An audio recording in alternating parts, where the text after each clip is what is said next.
Fala, Vete. Muito boa noite, tudo bom? Tô aqui, plena terça-feira de carnaval, não importa, trabalhando incansavelmente para gravar o desfecho do caso clínico do Zé Dior para você. Então, vamos falar sobre ele, né? Então, dando uma relembrada, o caso clínico do Zé Dior, que eu coloquei para vocês essa semana, um poodlezinho de 11 anos de idade que eu atendi com uma queixa principal de ronqueira, de estertor respiratório. Então, aquele som audível sem o auxílio do estetoscópio que lembra de fato um ronco. Era isso que a proprietária relatava e o que mais incomodava na vida do Zé Dior. Eu comentei com vocês que eu fiz uma avaliação clínica e laboratorial e que achei um monte de alterações e que deixou o caso um pouco confuso em relação ao seguinte: teriam essas alterações relação com a queixa principal ou seriam apenas comorbidades? Então vamos dar uma olhadinha no caso do Zé Dior, vamos procurar destrinchar os achados clínicos e laboratoriais e procurar estabelecer então as relações que podem existir entre esses achados, tudo bem? Então tá aqui esse simpático poodlezinho, esse simpático senhor, o Zé Dior, né? Não muito bonito, de fato, apresentando apenas dois dentinhos caninos e que atendi na minha clínica, apresentando então as seguintes alterações. A gente via já na avaliação do exame clínico, no exame físico dele, que a cobertura pilosa dele não era apropriada. Então a gente via áreas de hipotricose, como vemos aqui na figura, com uma certa pigmentação. Sem nenhum sinal de inflamação, contudo, não haviam crostas, não haviam pápulas, não haviam pústulas, sinais de contaminação bacteriana, nada disso, e não havia prurido algum no caso do Zé Dior. Então foi um achado de exame físico essas alterações dermatológicas. Seguindo então com as alterações dermatológicas, a gente nota, né? Então, uma outra foto aqui, uma hipotricose meio que generalizada, mas mais importante em região de tronco desse paciente e com hiperpigmentação. A gente nota aqui algumas formações verrucoides róseas, né? Muito comum em poodle idoso, tá? Normalmente essas formações verrucoides são formações benignas que não trazem maior preocupação. Então, do ponto de vista de exame físico, a alteração dermatológica foi o que mais me chamou a atenção. Mucosas estavam normais, linfonodos normais, Zé Dior estava bem hidratado. Na palpação de abdômen havia uma certa hepatomegalia, mas não tão grave.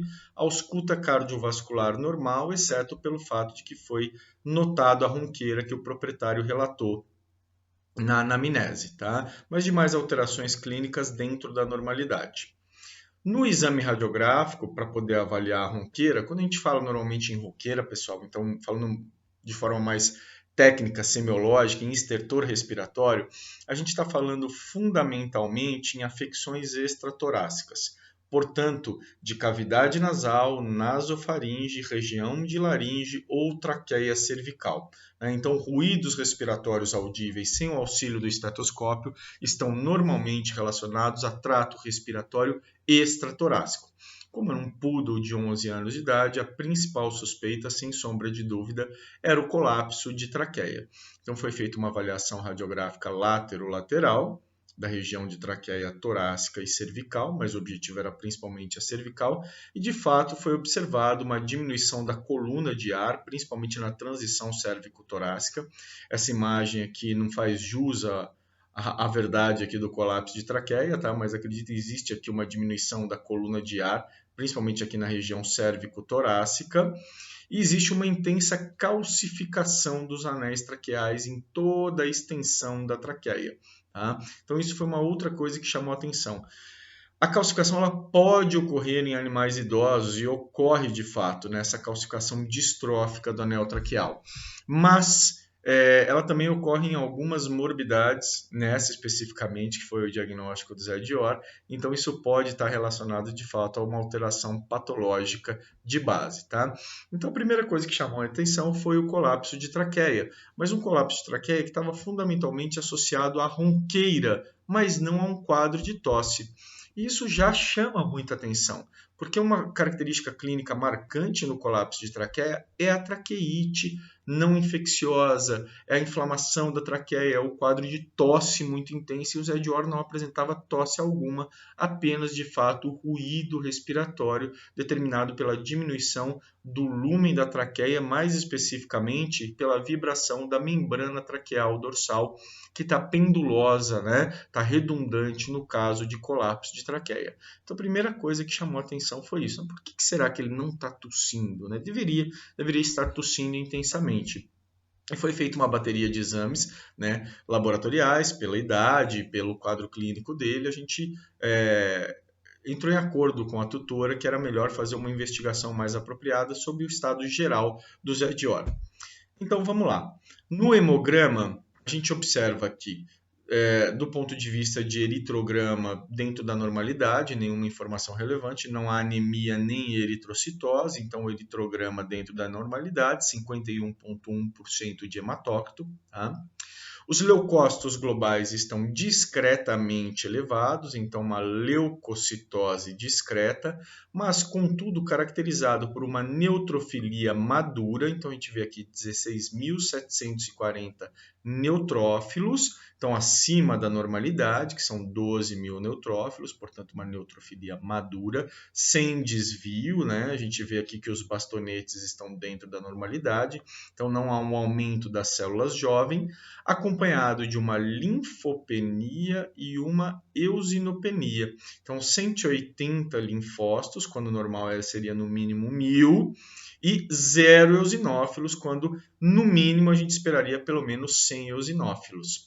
Opa, então peraí, existe uma leucocitose por neutrofilia madura, linfopenia e eosinopenia. Tenho certeza que vocês já viram essas características com a professora Heloísa e com a professora Helena, tá? Que é, no caso do leucograma, acho que especificamente com a professora Heloísa, que é o leucograma de estresse crônico. Então, é isto que sugere esse leucograma, um quadro de estresse crônico. Então, a gente já começa a ver algumas características da enfermidade que a gente vai chegar à conclusão que o Zé Dior apresenta, né? Então, primeiro ponto, um leucograma que sugere estresse crônico, neutrofilia madura com eosinopenia e linfopenia. E a contagem plaquetária dentro da normalidade, 390.000 plaquetas, normal então até 500.000, então tá bacana. A única informação do hemograma foi no leucograma, o quadro de estresse crônico. Ok? Vamos em frente então. Do ponto de vista bioquímico, colesterol total dentro da normalidade, então o normal é até 270, o Zé Dior com 215. Creatinina também dentro da normalidade, o normal é de 0,6 a 1,6, o dele meio. Na verdade, creatinina baixa não tem muito significado, né? Então a gente considera que está normal, sem maiores problemas. E a fosfatase alcalina bastante elevada, né? Então a gente vê aqui 1.062 de fosfatase alcalina, quando o máximo que esperaríamos seria 150 unidades internacionais por litro. Então a gente já vê aí um aumento bem significativo de pelo menos aí 7 vezes o valor normal da fosfatase alcalina. Tudo bem? Mas, professor, por que a fosfatase alcalina pode aumentar mesmo? A fosfatase alcalina aumenta principalmente por dois motivos. Ou por um processo de colestase, tá? Então você tem um fluxo biliar inapropriado, causando aumento da fosfatase alcalina, e isso ocorre em situações que você tem uma doença da árvore biliar ou do parênquima hepático, na grande maioria das vezes. Então, você pode ver isso em colangites, colangiopatite, alterações do parênquima hepático, né, de maneira geral, como neoplasias, como distúrbios metabólicos, como lipidose, esteatose hepática, hepatite, e por aí vai, né? No caso da árvore biliar, além da colangite, a colilitíase, por exemplo, a pancreatite pode causar prejudicar o fluxo de bile de forma pós-hepática. Então, são muitas as causas em que a gente pode observar colestase e, portanto, um aumento da fosfatase alcalina. Mas existe um segundo motivo não colestático pelo qual a fosfatase alcalina pode aumentar, que é a indução pelo cortisol. É a isoenzima da fosfatase alcalina induzida por cortisol. Peraí, professor, não entendi nada. O que é isoenzima? Então, na fosfatase alcalina, a gente tem duas enzimas, dois tipos de enzima. Uma que é ligada à colestase e aumenta em processos de colestase, e outra que aumenta, que é diferente dessa primeira, tá? Que aumenta em quadros de indução por cortisol. Em qual situação? doenças endócrinas, como o hiperadrenocorticismo e outras situações de estresse crônico no organismo. A gente costuma brincar que deu um grito no ouvido do cachorro, a fosfatase alcalina sobe, né? Ela é uma enzima não específica que aumenta nessas duas situações. No caso dele, é um aumento apreciável, não absurdo, mas é um aumento já muito significativo de fosfatase alcalina, então chama bastante atenção e não pode ser ignorado. Tá ok, pessoal? Que mais? Proteínas totais dentro da normalidade, então albumina normal, globulina normal, proteína total sem alteração significativa, então dentro da normalidade, e um discreto aumento de TGP, né, de ALT, alanina aminotransferase. O que é mesmo que essa enzima nos diz, professor? Ela nos mostra, então, normalmente lesão hepatocelular. Então, ela pode aumentar em qualquer condição de agressão hepática, tanto primária hepática, por exemplo, neoplasias, hepatite, lipidose, esteatose, acúmulo de cobre e por aí vai, como condições hepáticas reativas, secundárias. Então, por exemplo, hipóxia, enterite, tá? Toxemia. Então, são condições em que o fígado sofre um estresse, um dano, uma agressão secundária e que pode haver aumento de ALT. Normalmente, nessas condições secundárias, o aumento tende a ser de menor magnitude, mas isso não é uma regra absoluta, tá? E mesmo em condições hepáticas primárias importantes, o aumento pode não ser tão significativo, como, por exemplo, ocorre em estágios mais avançados de cirrose hepática. Então, aqui a gente pode dizer com tranquilidade que existe um aumento discreto de ALT, tá? O que sugere, assim, que é bem possível e provável que aquele aumento de fosfatase alcalina que a gente observou não seja propriamente de uma doença da árvore biliar e do parênquima hepático, talvez sim, talvez não, mas que pode haver realmente uma indução por cortisol, tá ok? Mas ainda muita coisa para se responder, mais perguntas do que respostas, certo? Mais, professor, a gente viu na urinálise e existe uma condição de isostenúria, né? A densidade urinária do Zé Dior está na faixa que chamamos de isostenúrica, mas no limite superior. O normal da densidade urinária, normalmente, é acima de 1,020, acima de 1,030 em gatos, que tendem a concentrar um pouco mais, tá? Mas, enfim, no caso do Zé Dior, a faixa de isostenúria é de 1,007 a 1,017. Pode variar um pouco dependendo da literatura. A gente percebe que está no limite superior, né? Então não está uma densidade urinária apropriada. Existem diversas condições que podem levar à isostenúria, como a doença renal crônica, o hipoadrenocorticismo, o próprio hiperadrenocorticismo, tá? Existe uma variação fisiológica muito importante, tá? Então, só o fato de estar isostenúrico ou até mesmo hipostenúrica não significa que haja um processo mórbido subjacente. Então, existe uma taxa de variação bastante ampla para a densidade urinária. Isso deve ser sempre interpretado à luz do quadro clínico. E nesse quadro clínico aqui, o que está se formando é uma alteração endócrina metabólica. Então, a gente já viu que tem alterações dermatológicas, já vimos que tem alteração de leucograma de estresse, de enzima fosfatase alcalina importante, discreta agressão hepatocelular e agora a gente nota uma urina isostenúrica. Então, isso passa a ter significado no contexto do caso clínico, né? Existem situações que isso pode ter significado algum, né? Hoje mesmo, uma aluna da mentoria me mandou um exame de urina com uma densidade urinária que estava estava abaixo do normal, na verdade estava hipostenúrica, mas não tinha nada a ver com o quadro clínico. Então, talvez uma variação fisiológica do próprio paciente, tá? Então, sempre avaliar essas informações de urinálise e todas as outras à luz do quadro clínico do nosso paciente e para nós isso provavelmente tem algum significado. Os demais parâmetros da urinálise sem alterações significativas, não há piúria, não há hematúria, né? Não há glicosúria, então tudo dentro da normalidade sem maiores preocupações.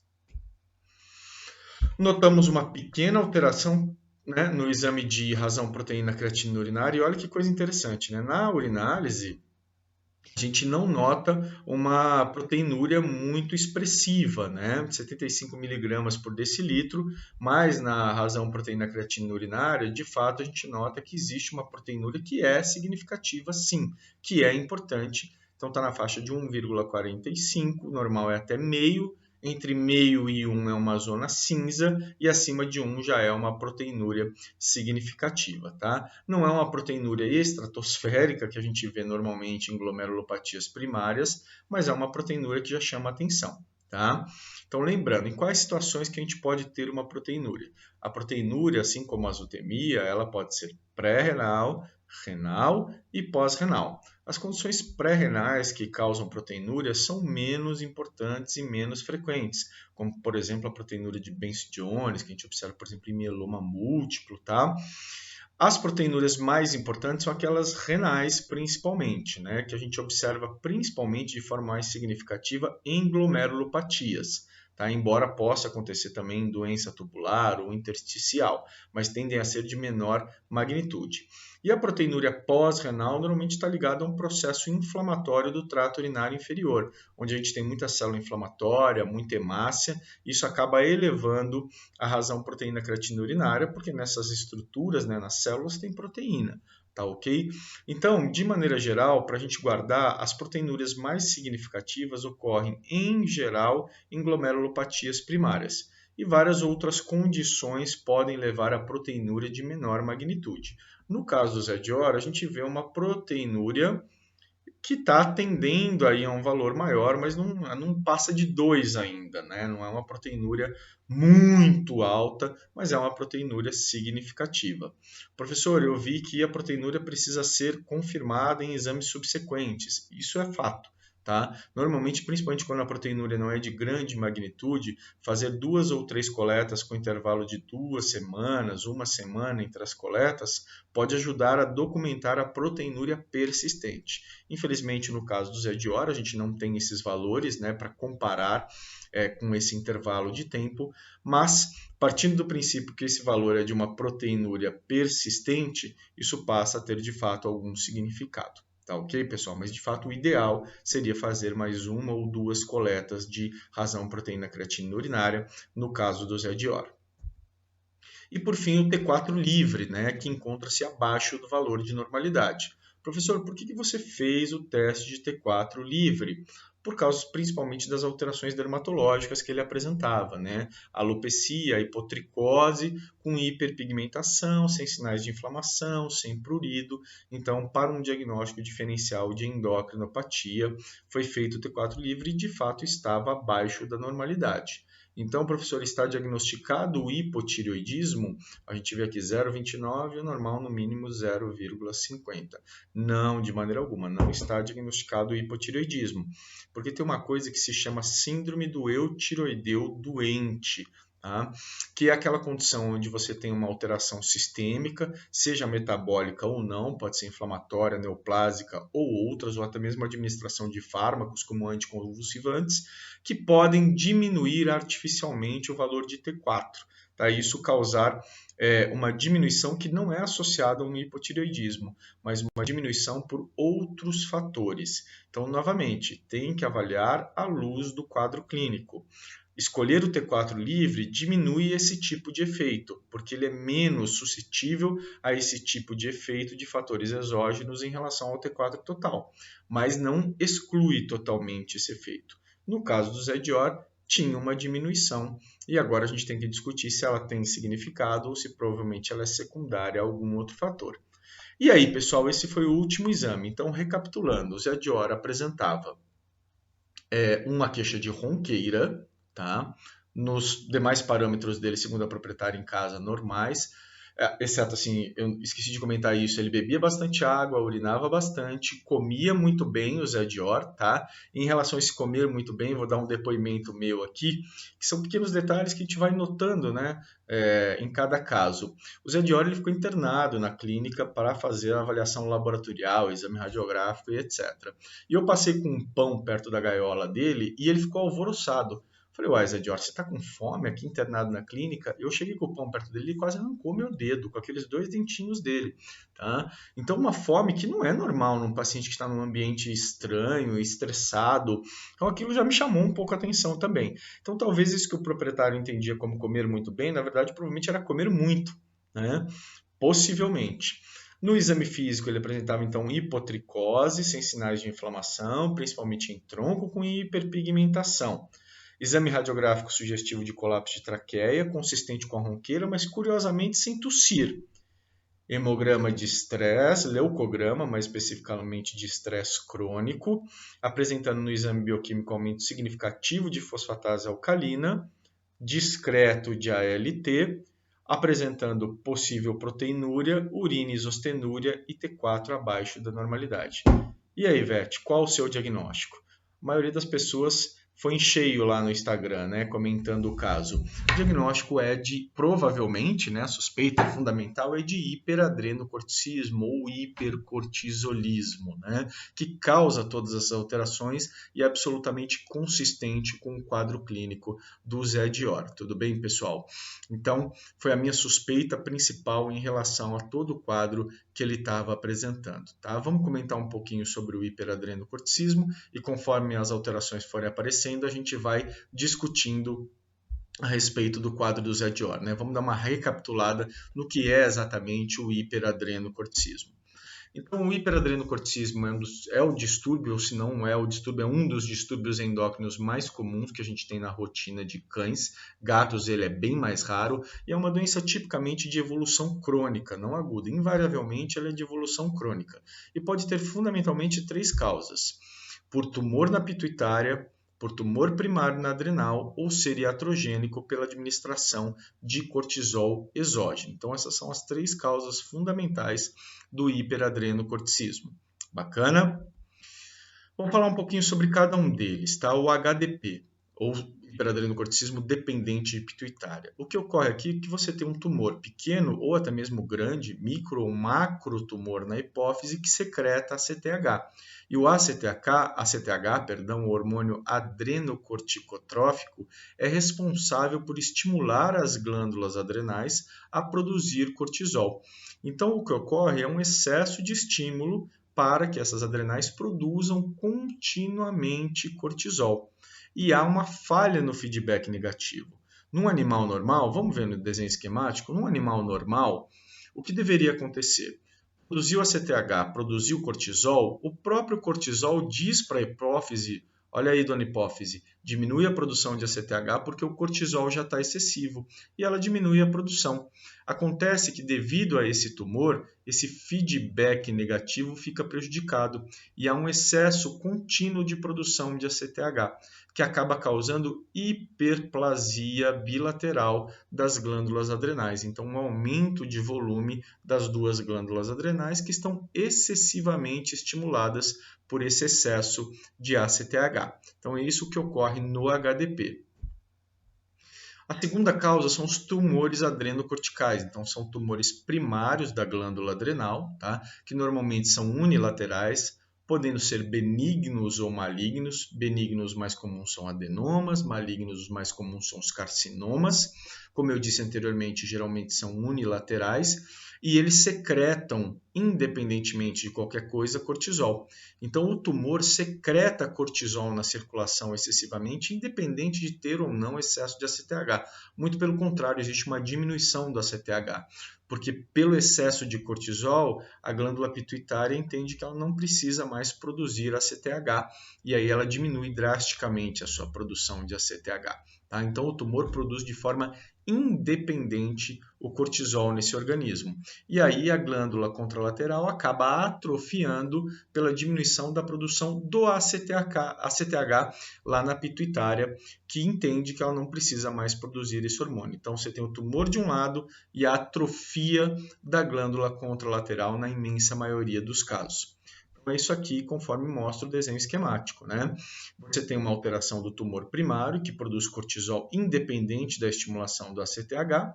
A glândula pituitária entende que tem muito cortisol, ela diminui a produção de ACTH, e a glândula contralateral, por não ter o estímulo deste ACTH, acaba atrofiando.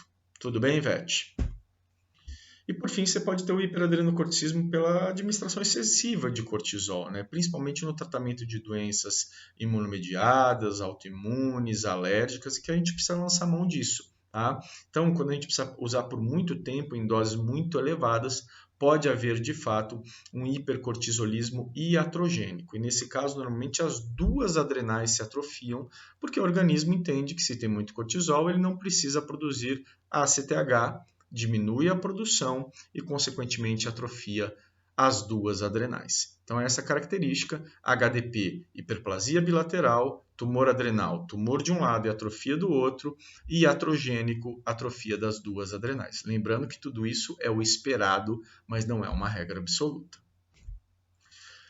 Clinicamente, agora vamos tentar jogar isso no caso do Zé de Or. É uma doença tipicamente de cães adultos, como o Zé de Or, principalmente acima de 6 anos, e o Poodle, em geral, é sobre-representado nas estatísticas de hiperadrenocorticismo, embora possa acontecer em qualquer raça. O Zé de Or é um Poodle, correto? Então a gente já aumenta o nível de suspeita, tá?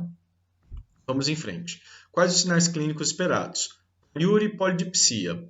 Aparentemente ele apresentava, segundo a avaliação subjetiva do proprietário e do tutor. Na dúvida, pessoal, pede para o tutor medir. O normal é que o cão ingira de 60 a 80 ml quilo dia de água. Passando dessa quantidade, em geral, é patológico. Então, na dúvida se existe de fato uma polidipsia, uma poliúria, peça para o tutor mensurar a quantidade que o animal bebe de água em 24 horas, que isso pode ajudar a definir esta característica clínica. Tá joia? Lembrando que a poliúria é primário com a polidipsia compensatória. Polifagia, então, como eu comentei anteriormente com vocês, o que o proprietário entende como alimentar-se bem, na verdade, no caso dele, provavelmente era um quadro polifágico, né? Assim eu suspeito e vi na clínica como ele tinha muita fome, de fato. Isso é uma característica marcante do hiperadrenocorticismo, provavelmente em função da atuação do cortisol no centro da saciedade. Tá? Professor, você não explicou o porquê da poliúria polidipsia. Então, rapidamente, tá? A poliúria normalmente ocorre pela interferência na ação e secreção do hormônio antidiurético, que está prejudicada e, então, não tendo uma ação apropriada, uma secreção apropriada do hormônio antidiurético, o animal vai ter um aumento na sua diurese, vai urinar mais e, consequentemente, beber mais água. É comum o quadro de taquipneia, de ofego, provavelmente em função da fraqueza das musculaturas respiratórias, né?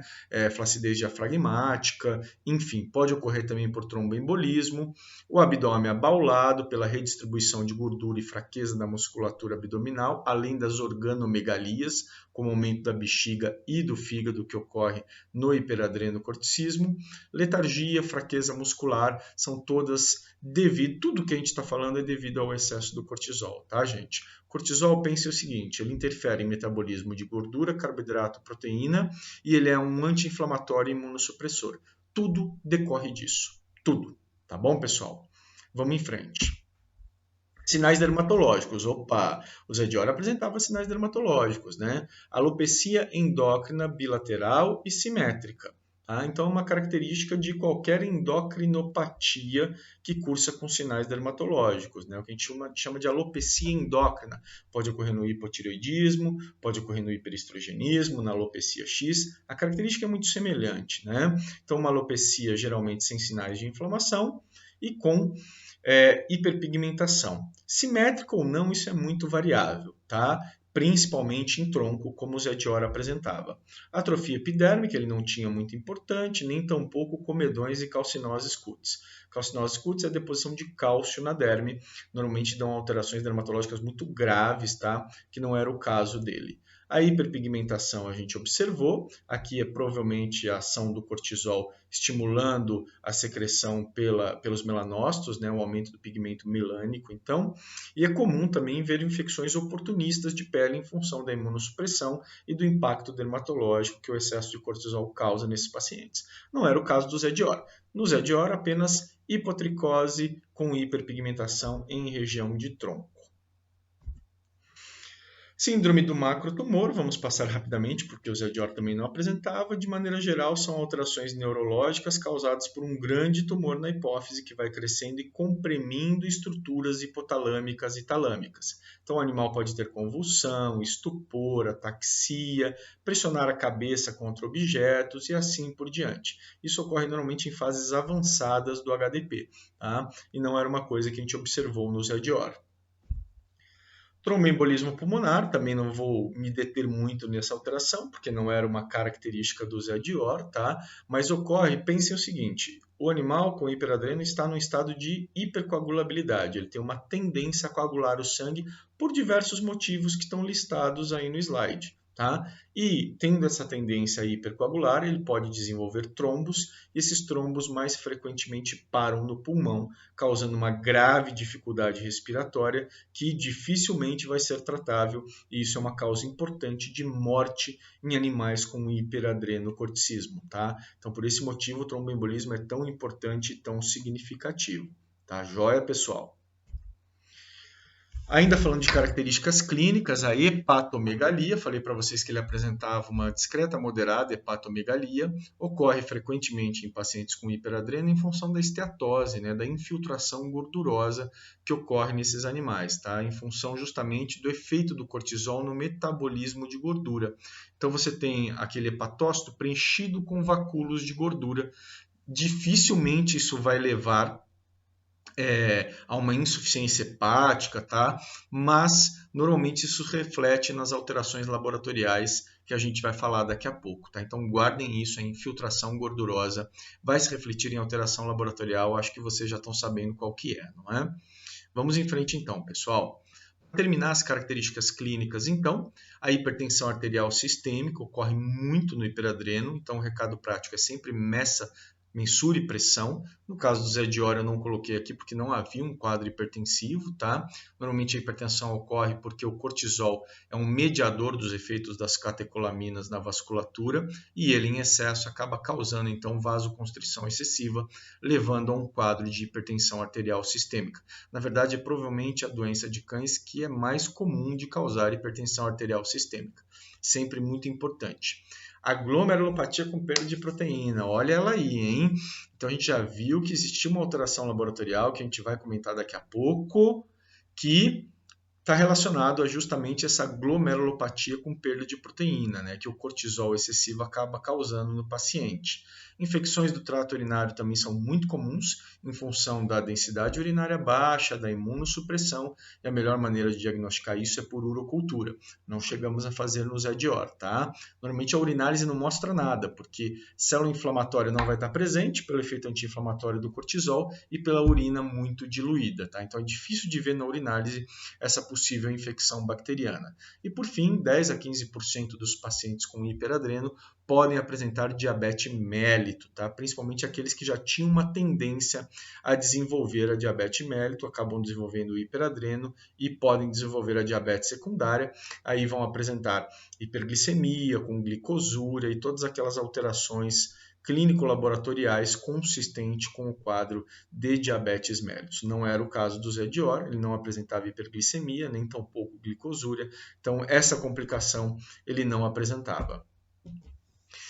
Exames subsidiários, então vamos discutir a respeito das alterações laboratoriais que, na verdade, foram as principais que levaram e deram consistência para a suspeita de hiperadrenocorticismo no caso do Zé Dior, né? Então, o que é típico do hiperadreno é o hemograma, mais especificamente o leucograma de estresse, naquele onde a gente tem uma leucocitose por neutrofilia madura, em função da desmarginação dos neutrófilos, né? Os neutrófilos adultos que desmarginam, saem do compartimento marginal para atingir, então, a circulação, tá?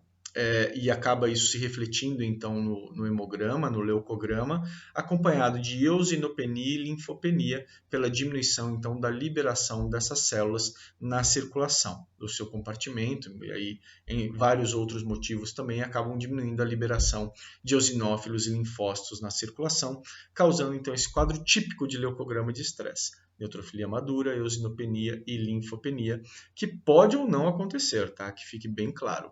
A eritrocitose discreta pode aparecer em alguns casos, mas na maioria a gente não vê um quadro eritrocitário importante no que diz respeito a aumento de volume globular. Tudo bem, pessoal? Então é bem consistente, foi o que a gente viu no Zé Dior e faz parte então do rol de alterações do paciente com hiperadrenocorticismo. Na bioquímica sérica, o principal achado é o aumento da fosfatase alcalina. É muito emblemático do hiperadrenocorticismo. Ocorre em até 85% dos pacientes, portanto é um exame de alta sensibilidade e ocorre pelo motivo que já comentei com vocês. o aumento da isoenzima induzida por cortisol. Os principais diagnósticos diferenciais são os distúrbios colestáticos, que devem ser investigados nos casos em que há dúvida em relação ao hiperadrenocorticismo, tá? Então, é claro, você vai averiguar outros marcadores de colestase, como a gama-GT, vai fazer exames de imagem, vai averiguar os outros parâmetros hepáticos, como a LT, ureia, glicose, ácidos biliares, amônia, e entre uma série de outros exames que você pode usar para procurar diferenciar se é um distúrbio colestático ou se é isoenzima induzida por cortisol, tá? Mas sempre chama atenção e sempre levanta a suspeita de hiperadrenocorticismo. No caso do Zé Dior, aumentou muito a suspeita de hiperadreno quando a gente se deparou com uma fosfatase alcalina de mais de 1000. Então isso chamou muita atenção. É muito comum a dislipidemia, principalmente a hipercolesterolemia. Pode acontecer também a hipertrigliceridemia. Por quê, professor? De novo, pelo efeito do cortisol no metabolismo de gorduras. Ele leva a uma lipólise, a uma quebra de gordura. E essa quebra de gordura pode levar a uma dislipidemia, um aumento de colesterol e triglicerídeos, e pode levar à infiltração gordurosa aonde? No fígado, né, pessoal? Que a gente comentou anteriormente, justificando aí o discreto aumento de ALT que a gente observou. Então, no caso do hiperadrenocorticismo, a ALT ela pode estar aumentada principalmente pela infiltração gordurosa que a gente observa no fígado em função da lipólise induzida por cortisol. E aí também um motivo pelo qual a gente pode palpar um fígado aumentado de volume. E como eu disse para vocês, é improvável que você veja uma insuficiência hepática em paciente com hiperadrenocorticismo. E quando eu digo improvável, é porque em biologia eu dificilmente vou dizer para vocês que é impossível, porque eu já vi um paciente com hiperadrenocorticismo não tratado, grave, descontrolado, e que ficou ictérico, teve uma grave infiltração gordurosa hepática. Então, é improvável, mas não é impossível. Tá? Então, muito cuidado com isso. A hiperglicemia, pelo motivo que já comentamos, né? O desenvolvimento de diabetes mellitus pode ocorrer, mas é muito comum, muito mais comum, a glicemia de 3 dígitos, né? Aquele animal não diabético, que não tem glicosúria, e apresenta aquela glicemia de 130 e pouco, 118, 120 e pouco. Tá? Então, é muito comum a hiperglicemia de 3 dígitos. Por que exatamente? Pela ação antagônica que o cortisol tem em relação aos efeitos da insulina. Então, ele age como um antagônico da insulina nos tecidos periféricos. Tudo bem, pessoal? E, por fim, os exames de urina. A urinálise, o que a gente espera fundamentalmente é uma urina isostenúrica, então na faixa isostenúrica de 1007 a 1017, como apresentava o Zé Dior, e eventualmente hipostenúrica, abaixo de 1007, tá? O mais comum é que esteja na faixa isostenúrica. E se houver diabetes, pode haver também a glicosúria. É exatamente o que a gente viu no caso dele, né? Apenas a isostenúria e mais nada no exame de urina. Uma urina diluída que, mesmo com quadro de infecção, se ocorrer, dificilmente apresentar piúria, hematúria, tá? Sinais que bacteriúria, que sugiram essa infecção. Então, a melhor maneira de diagnosticar a infecção nos casos de hiperadreno, e deve ser feito como rotina, é a urinocultura. Infelizmente, a gente não teve para o caso do Zé Dior, mas é possível que estivesse infectada, assim como em todo paciente com hiperadrenocorticismo. E por fim, pessoal, a razão proteína creatinina urinária, que a gente viu que no caso do Zé Dior estava 1,45. Vejam que está aqui escrito que, em geral, ele está entre 1 e 4, né, o valor onde a gente pega a maior parte dos animais com hiperadreno. E isso é efeito do cortisol causando uma glomerulopatia com perda de proteína. Mas, em geral, não é uma perda de proteína assim muito apreciável, né? Gravíssima quando a gente vê, por exemplo, em glomerulonefrites ou amiloidose, em alguns casos. Mas chega a ser importante. Uma coisa bem interessante que os clientes sempre perguntam, e recentemente, pessoal, estou tendo um caso assim, tá? Que tem uma cliente que ela tem fobia de cortisol, porque o animal dela tem uma certa proteinúria e ela acha que ele vai desenvolver insuficiência renal crônica. E embora eu explique para ela que seja muito difícil que isso ocorra, até porque a gente está controlando e ele precisa usar corticoide por causa de um quadro respiratório, o medo dela é muito grande, né? E acaba travando o tratamento. E o que eu quero dizer para vocês, que embora o cortisol ele leve a um quadro de proteinúria, muito dificilmente ele vai levar a uma doença renal crônica. Tanto é que se você for no capítulo de qualquer livro de clínica, o Ettinger, o Couto, o Jericó, não constam no capítulo de hiperadrenocorticismo em geral uma complicação de insuficiência renal crônica ou doença renal crônica. Tá? Por quê? Porque embora haja uma proteinúria, é muito pouco frequente ou esperado que o paciente vá desenvolver uma insuficiência renal crônica decorrente desse quadro de glomerulopatia induzida por cortisol. Tá? Então, de maneira geral, vocês viram que a creatina dele estava 0,5, né? Até abaixo do valor de normalidade. Não havia qualquer indício de insuficiência renal crônica no caso do Zé de Ora. Então, isso é feito do cortisol no glomérulo, causando então essa glomerulopatia com perda de proteínas, tá? Provavelmente por um efeito de hipertensão glomerular. Isso também pode ser abordado no que diz respeito à terapêutica desses pacientes, daí a importância muito grande de você ter essas informações. Não é só por ter a informação para o diagnóstico, é também para intervir do ponto de vista terapêutico. São informações como a RPCU que tem impacto terapêutico direto para esse paciente. Bacana, pessoal? Exames de imagem, radiografia pouco útil, tá? Pode mostrar uma hepatomegalia. O contraste abdominal em geral está aumentado, porque tem muita gordura distribuída ali pelo abdômen. E pode, olha só que bonitinho, ocorrer calcificação distrófica da traqueia e de brônquios, né? Então é um achado esperado. A gente viu que estava bem calcificado, né? A traqueia e os brônquios do Zé de Ora, tá? E eventualmente você pode ver outras alterações, né? Como massa na região de adrenal, mas hoje com ultrassom a gente não vai utilizar normalmente o raio-x para esse tipo de diagnóstico. E para metástase pulmonar de tumores adrenais também pode ser útil. Tá? Mas, professor, me explica uma coisa, aproveitando que você está falando de radiografia. E a questão do colapso de traqueia, né? Por que ele não tossia? Olha, gente, então, já aproveitando aqui, falando de exame de imagem para fazer essa correlação, no caso do Zé de Ora, ele apresentava o colapso com ronqueira. E por que provavelmente não tossia? Vamos lembrar qual que é o tratamento normalmente principal do colapso de traqueia? Exato, corticoide, né? Então, um organismo encharcado de corticoide, ele vai ter um grande efeito anti-inflamatório. Então, manifestações de determinados distúrbios vão ficar totalmente suprimidos, principalmente naqueles que têm manifestação devido a um processo inflamatório. Por exemplo, uma máxima que eu costumo utilizar para pacientes com hiperadrenocortismo é: paciente com hiperadreno não coça. Por que não coça? Porque está encharcado de cortisol. Como é que ele vai coçar? Né? Então, a minha suspeita nesse caso, não tem como afirmar cabalmente isso para vocês, é que ele não tossia em função do excesso de cortisol. Então, aquilo que eu falei para vocês no vídeo de introdução, será que tem relação? Acabou que teve, né? Não que o colapso de traqueia seja consequência do hiperadreno, não é nada disso, tá? Mas a ausência de um sintoma esperado provavelmente era consequência do hiperadrenocorticismo, que era o sintoma de tosse. Bacana, né? Uma doença provavelmente interferindo na outra. E a ultrassonografia é um exame extremamente valioso, né? Porque nos ajuda aí principalmente a ver a hipertrofia bilateral da adrenal e possivelmente um tumor adrenal. Então ele é muito utilizado no diagnóstico definitivo da causa do hiperadrenocorticismo, tá? No caso do HDP, o que a gente espera são uma adrenal bilateralmente aumentada e no caso do tumor adrenal, uma adrenal com massa, com um nódulo irregular, com sua arquitetura distorcida, tá bom? E por fim, pessoal, o diagnóstico definitivo, né? É feito aqui, a gente não é o objetivo desse caso aqui falar exatamente do diagnóstico definitivo, mas ele é feito na grande maioria dos casos, resumindo e simplificando para vocês, com teste de supressão com baixa dose de dexametasona e a ultrassonografia. Esses dois exames juntos, praticamente mais de 90% dos casos vocês vão diagnosticar. Alguns casos mais difíceis, a gente lança a mão de alguns outros exames, como dosagem de ACTH, estimulação com ACTH e por aí vai. Tá? Mas a maioria a gente acaba fechando principalmente com esses dois exames. Tá joia, pessoal?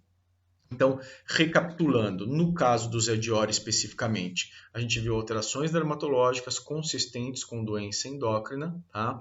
A hipotricose pigmentada de tronco. Vimos uma alteração que deveria expressar sinais de inflamação e não expressou, que foi o colapso de traqueia, o animal não tossia, apenas apresentava o estertor. O leucograma de estresse, o aumento importantíssimo de FA, causado pelo aumento da isoenzima, o aumento discreto de ALT, provavelmente pela infiltração gordurosa, a isostenúria, a proteinúria discreta a moderada, que é o esperado nesses casos, tá? E tudo isso levou a uma suspeita de hiperadrenocorticismo, que depois se confirmou. Esses testes foram feitos todos no Zé Dior, e ele apresentava então um hiperadrenocorticismo dependente de pituitária. Esse foi o diagnóstico definitivo. E o da tireoide, professor? Na verdade, depois a gente repetiu e não se confirmou o hipotireoidismo, tá? O que estava interferindo? O cortisol. No hiperadrenocorticismo, o cortisol excessivo, né, a condição metabólica crônica, pode interferir na dosagem de T4, isso pode artificialmente abaixar seus valores, e no caso dele não houve um diagnóstico definitivo de hipotireoidismo, apenas de hiperadrenocorticismo. Tá joia? Pessoal, então, espero que vocês tenham gostado desse quadro. É um quadro que do quadro clínico do Zé Dior tem muitos exames, muita coisa para discutir, né? Nem de longe nosso objetivo aqui é esgotar o assunto de hiperadrenocorticismo, que é muito mais extenso do que a gente falou sobre hoje, mas procurar aqui dentro deste caso clínico do Zé Dior, explanar quais são aquelas informações que a gente vai pescando, que são importantes e que ajudam essas pecinhas a ir montando aí a nossa suspeita clínica e direcionando o nosso diagnóstico para aí sim pedir exames mais específicos e procurar definir por completo o diagnóstico. Pessoal, bom finzinho de carnaval para vocês. Vocês vão receber isso, já vai ser depois do carnaval, mas enfim, espero que vocês tenham gostado. Foi um grande prazer, um grande beijo. Tchau!